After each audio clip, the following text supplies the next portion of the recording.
Hello, children. Libraries are peaceful places where we can read, learn, and borrow books.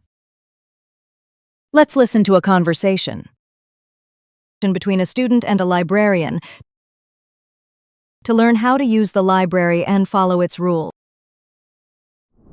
Can I help you? Yes, please. I want to borrow some books. What do I need? You need a library card. Here's the application form. You can take up to 6 books maximum a day.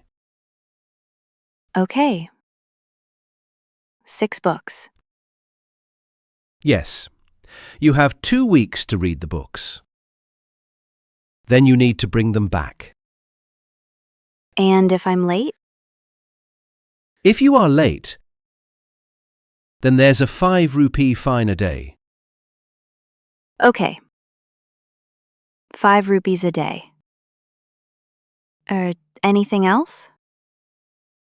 Mobile phones must be switched off in the library. You can bring your laptop, but please use headphones to watch videos or listen to music. Okay, great. And you can't bring food or drink. Okay, thank you. You're welcome.